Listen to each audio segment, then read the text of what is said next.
Assalamu alaikum everyone. I am Noman Safi, and today we are going to discuss the global expansion plan of Adani Power for the Nigeria and the Kazakhstan in a post-COVID world. So the outline of the presentation would be the first, we will have a brief intro of Adani Power and its operation. And then we have a risk analysis for both the countries, that is Kazakhstan and Nigeria, followed by the impact of COVID on both the countries. And lastly, we will conclude this presentation with the expansion strategies of Adani Power. So the Adani Power was established in year of 1996 as the Adani Power Limited. And it is the power division of Adani Group, and large Indian multinational group headquartered in Ahmedabad, Gujarat, and which is headed by the Gautam Adani. So it has a very diverse business in it, like the power infrastructure, logistic, agribusiness, and etc. are in the diverse business of this group. So with the having, presence across the 15 countries, the company generated the annual sales revenue of more than 13 billion US dollar. If we talk about the core business activities, then the company was basically incorporated to conduct the business of power generation, accumulation, distribution, and the supply in India. And since then, company has progressed immensely. And in April 2014, Adani Power became the largest private power producer in India, with the total capacity of around 12,000 megawatt. So the Adani Power basically generate most of its electricity through the coal-fired thermal power plants and non-renewable sources. But recently, company also started developing some renewable energy projects, like installing a mega solar plant in Kutch and other regions. So the company has 5 subsidiaries for the different state and the regions, like Adani Power of Maharashtra Limited, Adani Power Rajasthan. They have for special economical zone, they have SEZ Limited, and for the overseas, they have Adani Power Overseas Limited. On the competitors, so there's a very little or limited competition in the power sector of India, because this sector is largely dominated by the state-owned corporations. And the NTPC, National Thermal Power Corporation, is the largest energy producer in India. Company has established itself as a leader in the sector and has a strong presence across the whole power generation of value chain. So they have a capacity of around 62,000 megawatt and generates the 10 billion as a revenue. And if you talk about the private players, then the Reliance Power and the Tata Powers are the major competitors of Adani Group, and both are the subsidiary of the large and diverse group of the same name, like the Adani Power. So here is the country risk analysis. First, we talk about the Kazakhstan. So the Kazakhstan got its independence from the USSR, the Soviet Union, in 1991, which marked a starting point for its political and economical transformation. The early post-independence year witnessed an initial step toward the democratic liberalization. So although the Kazakhstan is a democratic republic, but current ruling party is considered as the authoritarian in a regime. So there is a very little space for the opposition, and it's more like an one party rule in Kazakhstan. So democratic institutions have a very limited legitimacy, and the Kazakhstan identified as an upper middle income economy, and its economy is expected to grow around 180 billion US dollar by this year. And it is largely depends on the oil and gas export, and it is the largest economy in the Central Asia region, which makes around 60% of total region's GDP. Country has a very high number in a human development index, and the official rate of unemployment remains low. And if you talk about the infrastructure, then Kazakhstan has a relatively well-developed system of public administration and public services compared to the other economies of Central Asia. Kazakhstan has also made significant progress in terms of opening up and liberalizing its economy. The cross-border trade and investment impacted the good impression in the business development index of the country. But despite all of this ranking, the business entry rates in Kazakhstan is still very low, largely because the low level of competition and a high share of state-owned companies in all the sectors. If you talk about the Nigeria, then Nigeria, gained its independence in 1960s, and the political and economical transformation process started with the 1960s, and there are the very setbacks and as well as the progress in the process of transformation. So the country is termed as the democratic political system. But the country saw military dictatorship 3 times, and currently it has a civil government in a rule, which is facing some new and the old challenges concerning the internal security, corruption, organized crime, the militias, and the sectarian crisis, as well as the economical recession of in the country. So the Nigeria is categorized as a middle income and a mixed economy, emerging market with the expanding its manufacturing, financial, and the communication sector across the issue. So the country economy is around 443 billion, which is the largest in Africa. And the country is a manufacturing hub for the West African region. The HDI score is FDI score of Nigeria is still very low, which puts it in a 157 out of 188 countries. So the Nigeria has still extreme inequalities and income differences, particularly between the north and the south region. South region is relatively developed, while the north part is lagging far behind. So the country ranked around 120 out of 190 in the index of business, ease of doing business.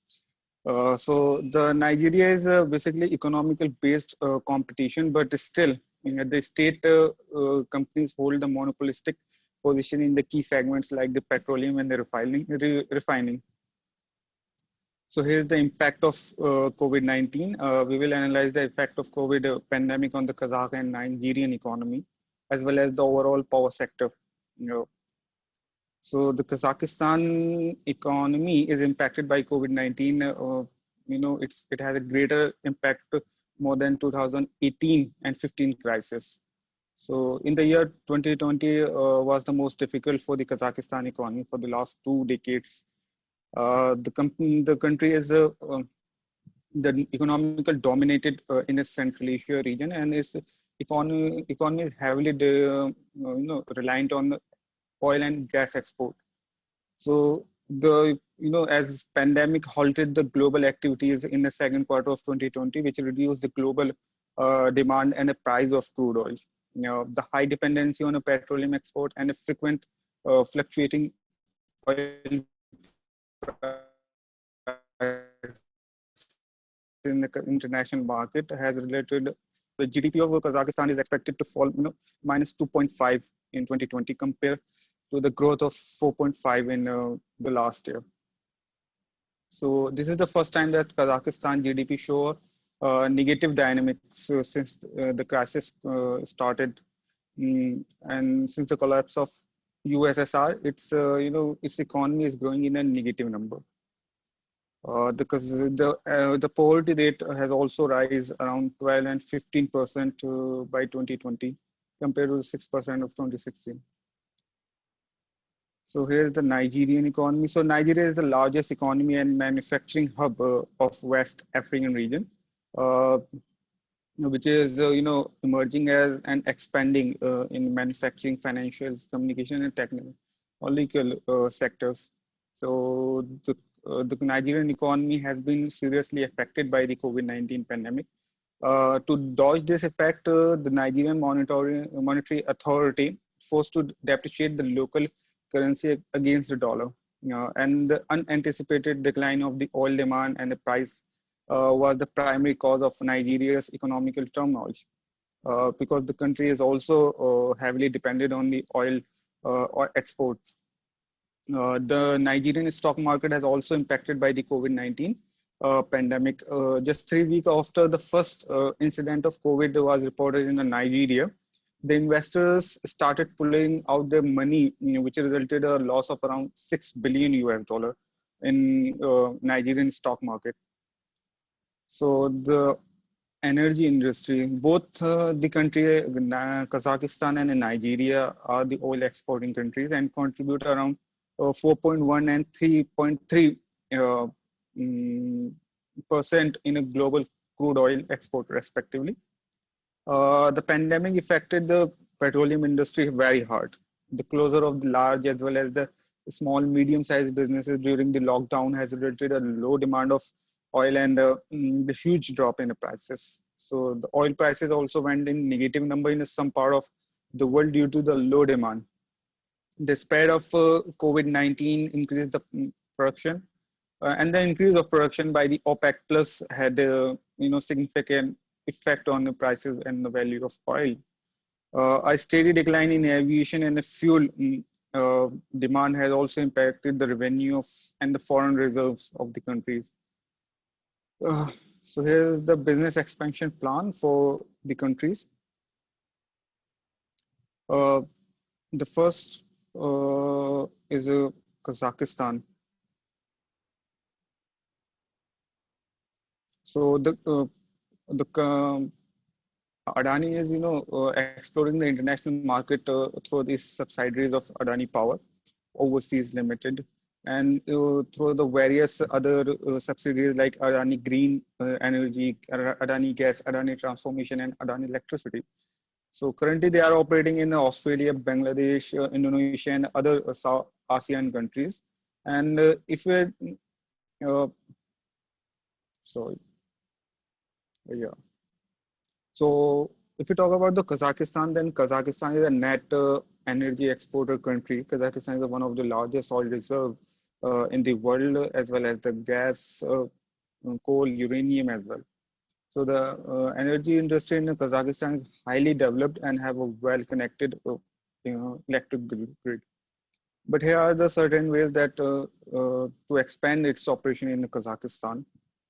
So Adani Power has augmented its power generation capacity in the both organic as well as the inorganic sector, and it committed to sustainable energy in environment in an overseas project. And the Kazakhstan is a party of Kyoto Protocol of 2019 and committed to reduce its greenhouse gas emission. On the other hand, Adani Power is the first company to set the coal-based thermal power plant under the Clean Development Mechanism of Kyoto Protocol. So they both can work together to minimize the greenhouse emission. And the Kazakhstan started looking for the ways to use its renewable energy sources. Being new entrants, company can leverage the project operations experience of power plant at India. In 2013, Kazakhstan government adopted a new law support the use of renewable energy resources. And in 15, the action plan was adopted on a develop of energy renewable energies. The policies is primarily focused on the energy saving and optimizing the current electric plant with the fossil energy resources. Adani Power can participate in these policies to enter the market. And the Kazakhstan has also, reaching the aim of 15% share of alternative renewable energy in the total power generation by 2015. And it will require a significant amount of resources and investment. For that, Kazakhstan has also established a special fund engaging in financing the energy programs, which have to enhance and develop the green financing country. And to attract the foreign investors in renewable energy, the country has introduced a system of feed-in tariff. The power producers will receive a fixed payment for each unit of energy that they will produce under this program, regardless of electricity of the market value. So Kazakhstan is, one of the first country to, contract the renewable energy projects through the auctions. So Adani Power can enter in Kazakhstan under this system. And if you talk about the Nigeria, then Adani Group is exploring the slot in Africa, and there is a huge opportunity in the energy sector in the countries of Nigeria and the other surrounding countries.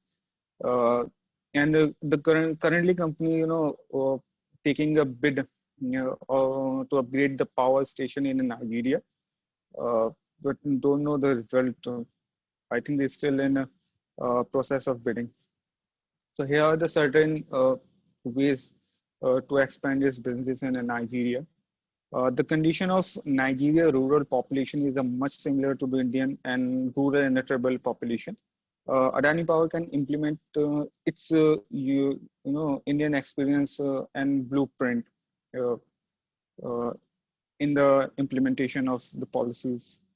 And despite Nigeria is one of the country which has a large number of reserve of petroleum resources, but still they are not able to utilize it. Nigerian government is trying to operate these projects, and Adani Power can participate in this initiative through the bid and investment. Uh, the energy infrastructure is mostly limited to the large cities like Abuja and Lagos, which is located in the southern part of the country, while the northern part of the country has a minimal infrastructure, and the government is trying to develop the region through the private partnerships. Uh, and the Nigeria has a high population growth rate where the Adani Power can use the fortune at the bottom of the pyramid strategy by adding them to the power supply and can generate the additional revenue for the Nigerian authority. And the less than 5% of the population use the clean fuel for the cooking due to the low technical standards and the lack of capital in the country.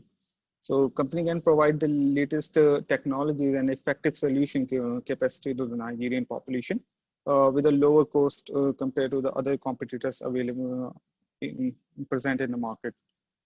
And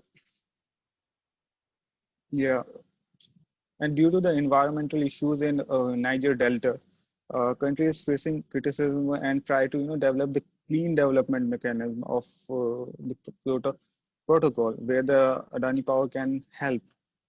And uh,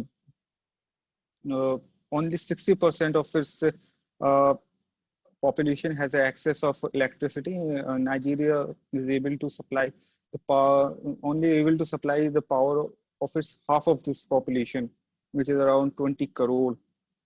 They are targeting to expand their energy access to the 90% by the next decade of 2030. So the renewable energy in Nigeria is still in its initial stage. Country has only few sources of renewable energy of hydropower and the biomass, wind and solar energy. So Nigeria is aiming to generate 30% of its total energy from the renewable resources by the next decade. So Adani Power can, be the part of this upcoming project and help the country to generate the electricity through the renewable projects. So that was the presentation for the Adani Power to expand its business in Kazakhstan and in Nigeria. So thank you for listening.